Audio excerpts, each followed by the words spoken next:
오늘 아침을 여는 말씀은 사도행전 8장 1절에서 4절까지 말씀입니다. 사울은 그가 죽임당함을 마땅히 여기더라.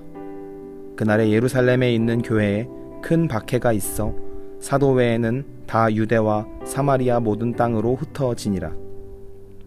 경건한 사람들이 스데반을 장사하고 위하여 크게 울더라. 사울이 교회를 잔멸할세 각 집에 들어가 남녀를 끌어다가 옥에 넘기니라. 그 흩어진 사람들이 두루 다니며 복음의 말씀을 전할세.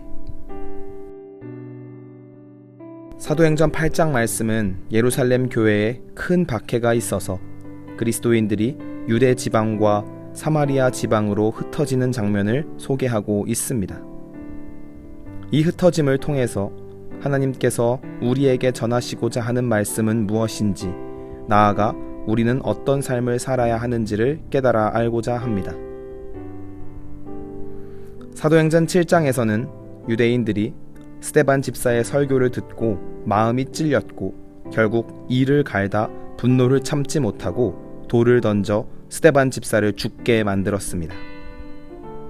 이 모습을 보고 사울은 스데반이 죽임당한 것이 마땅하다고 생각을 했고, 이를 시작으로 교회에 대한 박해가 점차 극단적으로 치닫기 시작했습니다. 격해지는 박해 끝에 결국 사람들은 예루살렘을 떠나 유대 지역과 사마리아 지역으로 흩어지게 됩니다. 그들은 진리 되신 그리스도의 복음을 전했지만 그들에게 돌아온 것은 심한 박해였습니다. 그러나 박해받고 흩어진 사람들이 한 일은 4절 말씀에 그 흩어진 사람들이 두루 다니며 복음의 말씀을 전할세라고 말씀합니다. 즉 흩어진 그곳에서 핍박에 굴하지 않고 끊임없이 하나님 나라의 복음을 전한 것입니다. 그들은 어떻게 이렇게 복음을 전할 용기를 가질 수 있었을까요? 이것은 1절 말씀에 흩어지니라 라는 표현에서 찾아낼 수 있습니다. 여기서 흩어지니라 라는 단어의 원어적 의미는 농부가 씨를 두루 뿌리는 행위를 말합니다. 그런데 이 단어를 원어로 보시면 능동형이 아닌 수동형으로 쓰여 있음을 알 수 있습니다. 그렇기 때문에 이 단어를 정확하게 풀이하면 누군가의 손에 의해서 흩어지게 됐다는 의미입니다. 그렇다면 이들을 흩어지게 한 자는 누구일까요? 세상 사람들의 기준에서는 이들을 흩어지게 한 자는 박해를 했던 자들이었을 것입니다. 그러나 오늘 흩어진 그리스도인들의 마음에는 우리를 이렇게 흩어지게 한 것은 세상 사람들의 박해가 아니라 농부 되신 하나님이었음을 알고 있었던 것입니다. 즉, 흩어진 이들은 박해로 인하여 어쩔 수 없이 흩어진 것이 아니라 하나님의 계획과 주권 아래서 복음을 위하여 예루살렘 너머 지방으로 뿌려졌다는 것입니다.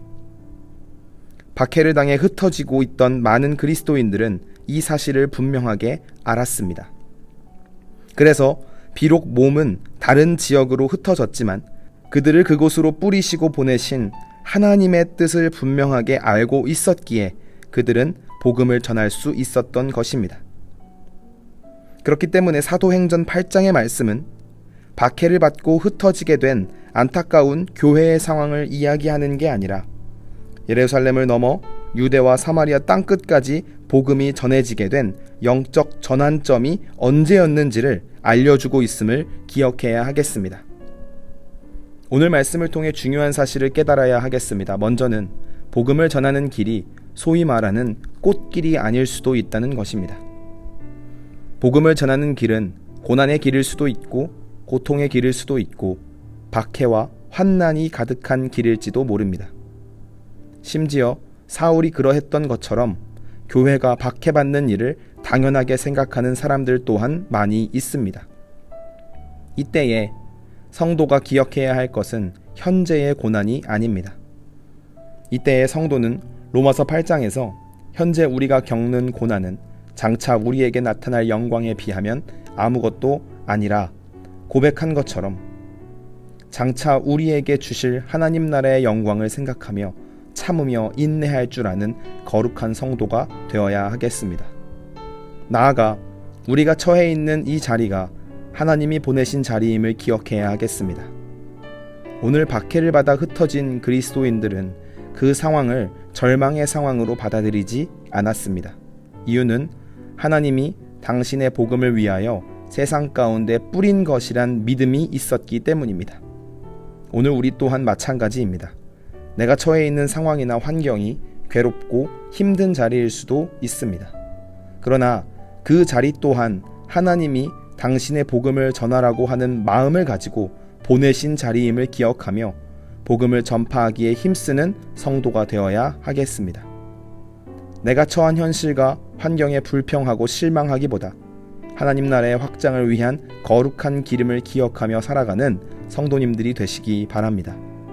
오늘 하루를 살아가시면서 장차 우리에게 임할 하나님 나라의 영광을 기억하며 내가 처한 현실 속에서 하나님 나라의 복음을 전하며 살아가는 우리 모두가 되길 소망합니다.